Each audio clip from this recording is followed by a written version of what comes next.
दोस्तों, बाज की तरह उड़ना है तो इन तितलियों का साथ छोड़ दो। बाज, जिसे हम ईगल या शाहीन भी कहते हैं, जिस उम्र में बाकी परिंदों के बच्चे चींचियाना सीखते हैं, उस उम्र में एक मादा बाज अपने चूजे को पंजे में दबोचकर सबसे ऊंचा उड़ जाती है। पक्षियों की दुनिया में ऐसी हाई रिस्क ट्रेनिंग किसी और की नहीं होती। मादा बाज अपने चूजे को लेकर लगभग 12 किलोमीटर ऊपर ले जाती है, जितनी ऊंचाई पर हवाई जहाज उड़ा करते हैं, और इतनी दूरी तय करने में मादा बाज सिर्फ 7 से 9 मिनट का समय लेती है। यहाँ से शुरू होती है उस नन्हे चूजे की कठिन परीक्षा। उसे अब यहाँ बताया जाएगा कि तू किस लिए पैदा हुआ है, तेरी दुनिया क्या है, तेरी ऊंचाई क्या है, तेरा धर्म बहुत ऊंचा है। और फिर मादाबाज उसे अपने पंजों से छोड़ देती है। ऊपर से नीचे आते वक्त लगभग 2 किलोमीटर तक उस चूजे को होश ही नहीं होता कि उसके साथ क्या हो रहा है। 7 किलोमीटर तक आने के बाद उस चूजे के जो पंख कंजाइन से जकड़े होते हैं वह खुलने लगते हैं। लगभग 9 किलोमीटर आने के बाद उसके पंख पूरे खुल जाते हैं। ये जीवन का पहला दौर होता है जब बाज का बच्चा पंख फड़फड़ाता है। अब धरती से वह लगभग 3000 मीटर दूर है, लेकिन अभी वह उड़ना नहीं सीख पाया है। अब धरती के बिल्कुल करीब आता है, जहां से वह देख सकता है अपने इलाके को।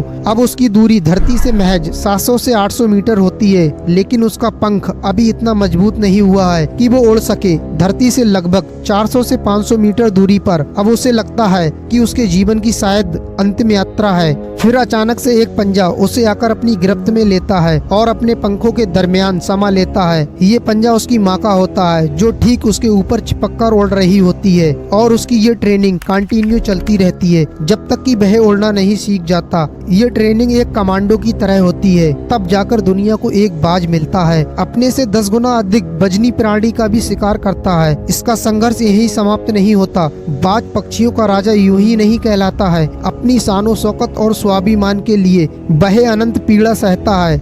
बाज का जीवन काल 70 वर्ष का होता है। इसके उड़ने की गति 300 किलोमीटर प्रति घंटा होती है। जब ये 40 साल का हो जाता है तो इसकी ये जो चोंच है शिकार कर करके आगे से बैंड हो जाती है, जिससे शिकार नहीं कर पाता। इसके जो पंख हैं जिससे उड़ता है वो इतने भारी हो जाते हैं कि वो छाती से चिपक जाती हैं। इसको उड़ने में बहुत तकलीफ होती है। इसके जो पैर हैं जिससे ये झपटा मारता है वो नाखून टेढ़े हो जाते हैं। अब इसके पास चॉइस है कि ये 40 साल बाद मर सकता है, क्योंकि उड़ सकता नहीं है, शिकार कर नहीं सकता, पंख भारी हो गए, उड़ना दिक्कत, शिकार पकड़ नहीं सकता क्योंकि पैर के नाखून खराब हो गए। अब इसके पास चॉइस है कि ये 40 साल में मर जाए। लेकिन मैं आपको बताना चाहूंगा कि प्रकृति सिखाती है कि एक ईगल ऐसा नहीं करता है। उम्र के इस पड़ाव पर बाज अपने इलाके के सबसे ऊंची चोटी पर चला जाता है और अपनी चोंच को पत्थर पर मार मार के लहू लुहान कर लेता है। बाज को इस दौरान बहुत पीड़ा होती है, पर वह पीड़ा सहता है और अंत में अपनी चोंच तोड़ देता है। सेम कहानी उसके पैरों के नाखूनों की होती है। वह अपने नाखूनों को पत्थर पर रगड़ रगड़ कर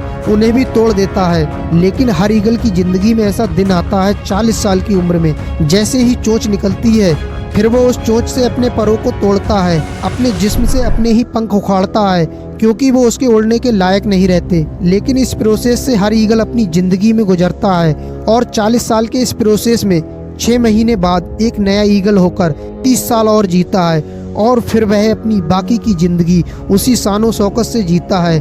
तो दोस्तों, जिंदगी में कुछ करना है तो आहुति तो देना ही पड़ेगी, जैसे एक ईगल देता है।